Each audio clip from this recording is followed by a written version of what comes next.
Pagi. Kembali lagi di Bedah Buku. Nah, di pagi hari ini kita masih membahas buku yang sama, yaitu buku ini dasar-dasar manajemen rantai pasok ya.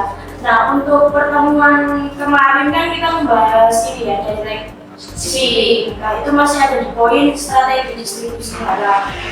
Nah, untuk pembahasan hari ini kita next di poin selanjutnya, yaitu berkutik di pergudangan atau warehouse. Jadi masih di poin yang sama, yaitu mengenai strategi distribusinya. Di poin 2 ini judulnya itu pergudangan atau pusat distribusi. Nah, saya bacakan dulu ya pengertian buku ini ke awal. Produk itu disimpan terlebih dahulu di gudang atau pusat distribusi sebelum dikirim ke konsumen. Nah, ini kan pengertiannya berbanding terbalik dengan pertemuan kita sebelumnya, yaitu langsung direct shipping dari produsen langsung dikirim ke konsumen ya, tanpa ada transitnya gitu. Nah, di poin ini barangnya itu disimpan dulu di gudang sebelum dikirimkan ke konsumen. Jadi sistem perdagangan ini biasanya dipakai oleh perusahaan yang menjual barang-barang tahan lama ya.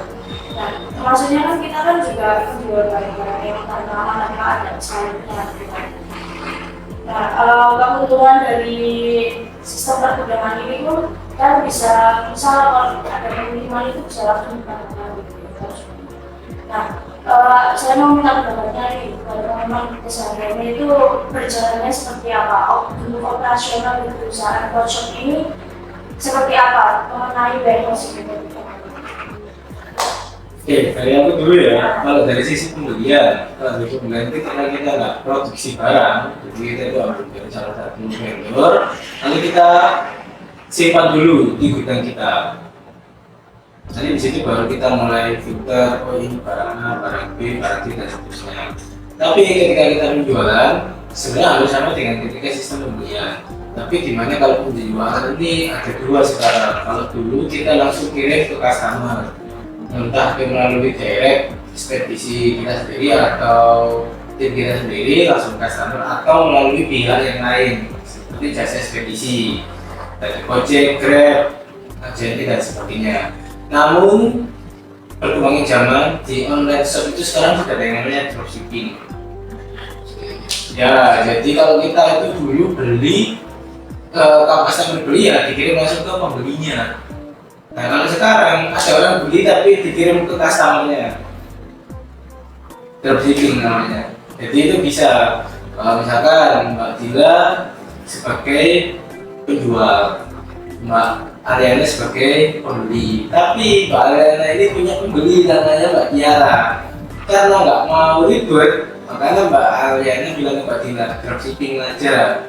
Dijadikan itu dropshipping, jadi langsung kalau biasanya kan penjualnya siapa tertulis namanya Mbak Dila, tapi kalau di versi dropshipping itu namanya Mbak Dila nggak ada, tapi langsung diganti namanya Mbak Ariana. Nah, kurang lebihnya seperti itu sih. Jadi hampir sama kayaknya di buku, jadi ada sistem checklist, dulu printer, isi dan sebagainya. Begitu. Kalau dari yang dijelaskan di buku ini sih kurang lebih sebenarnya yang disampaikan konsep yang dimana ada tersedia safety store juga untuk mengantisipasi misalkan barang ini tidak ada apa gitu kan, jadi kita harus mendepannya bagian pasar juga pastinya.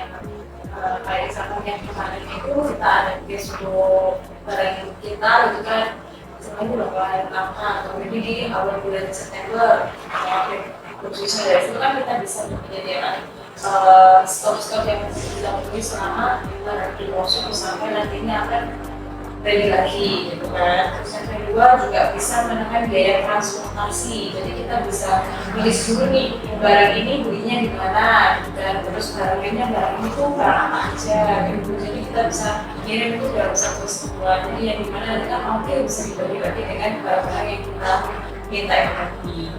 Jadi beda dengan yang sebelumnya yang dimana memang harus langsung dari produsen ke produsen langsung ke konsumen karena takut ada expiry dan lain sebagainya. Ini itu yang kita lihat. Tapi untuk poin ini lebih menarik perusahaan yang seperti kita. Iya, betul sekali. Sudah begitu juga sama. Tapi ya di balik plus-plusnya itu tadi juga ada minusnya dari warehousing. Minusnya dari warehousing itu jumlah inventory-nya jelas harus lebih tinggi dari yang dibutuhkan. Jadi semisal kayak pasar mintanya 50, nggak mungkin kita nyetok 50, pasti kita nyetoknya 100 atau 150. Nah itu juga membengkak di kos karena kita harus nyetok 150 dalam satu waktu. Sama juga warehousing itu meningkatkan kemungkinan kerusakan barang itu lebih tinggi karena dihandle oleh banyak tangan, lain sama dari shipping. Itu sih. Kalau beraku sama nyimpennya juga lebih lama, walaupun dia barang-barangnya nggak ada expirednya, tapi bisa ada masa garansi, ada faktor alamiah yang bisa membuat rusak, ya entah itu kena rayap, kena banjir, kena apa juga itu harus dipertimbangkan terkait warehousing itu. Itu sih. Kalau di poin berikutnya kan tadi kan salah satunya kemudian dari perundangan ini kan barang itu bisa disimpan lebih lama, tapi kalimat lebih lamanya ini kan juga ada jangka waktunya. Jadi kesimpulannya untuk di poin ini perundangan mengenai warehousing ini lebih jelek di perusahaan retail daripada poin sebelumnya mengenai shipping ya. Karena kita itu bisa menyimpan barang, jadi poin plusnya itu biaya transportasinya itu bisa kita karena kan barangnya kan nggak cuma bisa banyak itu terus habis itu jadi kita nggak bisa menyimpan barang maksudnya lama juga masih juga ada eksperimennya, tapi kan juga ada masa-masa toleransi yang dibutuhkan oleh produsen gitu kan. Jadi jangan sampai barang itu sudah expired tapi masih belum kita distribusikan, mungkin nanti juga itu sudah kita. Ini lebih pada aja untuk menghilangkan mana yang kita stok banyak atau bisa juga dari konsumsinya barang yang kita jual, bisa juga dari tren yang nanti ada di pasaran sekarang seperti apa, dan dari juga kita untuk melihat modal ya kita nggak memungkiri yang ada gitu kan, kita lihat aja sekarang karena yang di apa itu lebih banyak barang-barang kurang, padahal misalkan modal kita nggak semurah itu gitu kan, itu di bawah modal kita. Nah itu yang juga akan membuat kita pikir balik untuk apa-apanya apa ya bisa ada seperti itu. Cukup ya untuk pertemuan kita di hari ini udah buku membahas mengenai perbudakan. Jadi segala apa ya, segala teori itu plusnya dan plus minusnya. Jadi di minusnya di teori perbudakan atau warehousing kan ya meskipun lebih menguntungkan banyak keuntungannya, tapi ada minusnya gitu. Apa barang itu jangan disimpan terlalu lama juga karena kan ada masanya gitu. Apalagi barang-barang oke gitu ya. Nah untuk pertemuan hari ini kita membahas mengenai perbudakan sudah selesai. Terima kasih untuk rekan-rekan yang sudah mengeluarkan opininya mengenai buku hari ini. Sama-sama. Ya, terima kasih dan selamat pagi. Pagi.